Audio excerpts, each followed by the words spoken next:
សួស្តីបងប្អូនប្រិយមិត្តពុកម៉ែបងប្អូនទាំងអស់គ្នាជាពិសេសប្រិយមិត្តដែលនិយមតាមដាននិងផ្សងសំណាងជាមួយឆ្នោតយួន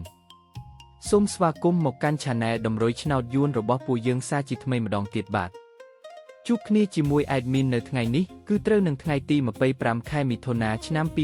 2026ពុកម៉ែបងប្អូនដឹងទេថាថ្ងៃនេះ Admin បានសម្រិតសម្រាំងដើម្បីនាំយកនៅក្របលេខពិសេសដែលមានសង្ឃឹមខ្ពស់មកចែកជូនបងប្អូនយកទៅផ្សងសំណាងហើយលាភហើយជ័យហើយលុយចូលហោប៉ៅទាំងអស់គ្នាណាបាទប៉ុន្តែមុននឹង Admin ទម្លាយលេខតម្រុយឆ្នោតសម្រាប់ថ្ងៃនេះ Admin សូមចិត្តពុកម៉ែបងប្អូនសូមជួយចុចប៊ូតុង Subscribe ម្នាក់មួយព្រមទាំងចុច Like និង Comment ពាក្យថាហេងហេងនៅក្រោមវីដេអូនេះ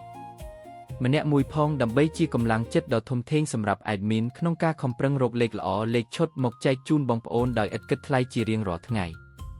ហើយការចុច Subscribe នេះដែរក៏ដើម្បីឲ្យពុកម៉ែបងប្អូនអាចទទួលបានវីដេអូតម្រុយឆ្នោតមុនគេបង្កើនឱកាសហេងមុនគេជារៀងរាល់ថ្ងៃផងដែរណាពុកម៉ែបងប្អូនតោះ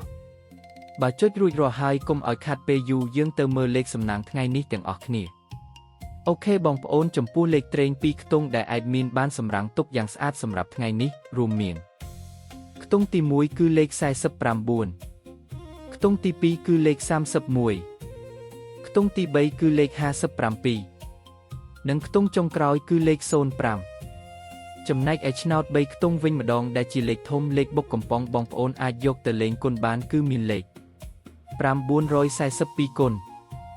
775គុណនិងលេខ930គុណបាទ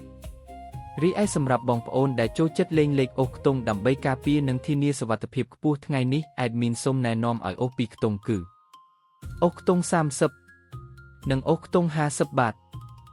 ដើម្បីកុំឲ្យបងប្អូនមានការភ័ន្តច្រឡំឬកត់មិនទាន់ Admin សូមបញ្ជាក់និងរំលឹកក្របលេខសំណាងទាំងអស់នេះជូនម្ដងទៀតក្របត្រេង2ខ្ទង់49 31 5705ក្របធំ3ខ្ទង់942គុណ775គុណនិង930គុណលេខអូសខ្ទង់សូមអូសខ្ទង់30និងខ្ទង់50បងប្អូនអាចកត់ទុកឥឡូវនេះបានលេខទាំងនេះសង្ឃឹមខ្ពស់មែនទែនសម្រាប់ថ្ងៃទី25នេះបាទឥឡូវនេះម៉ោងវេលានៃការចែករំលែកតម្រុយឆ្នោតយួនពី Channel តម្រុយឆ្នោតយួនបានឈានចូលមកដល់ទីបញ្ចប់ហើយជាចុងក្រោយ Admin សូមលើកហត្ថបួងសួងជូនពរដល់ពុកម៉ែបងប្អូនទាំងអស់គ្នាឲ្យមានសំណាងល្អហេងហេងទទួលបានលាភជ័យត្រូវទាំងលេខតូចត្រូវទាំងលេខធំចូលកប់ហោប៉ៅគ្រប់គ្នាណាបងប្អូនបាទសូមជម្រាបលានិងជួបគ្នានៅថ្ងៃស្អែកជាបន្តទៀតជាមួយ Admin ដដែលសំណាងល្អទាំងអស់គ្នាណាបាយ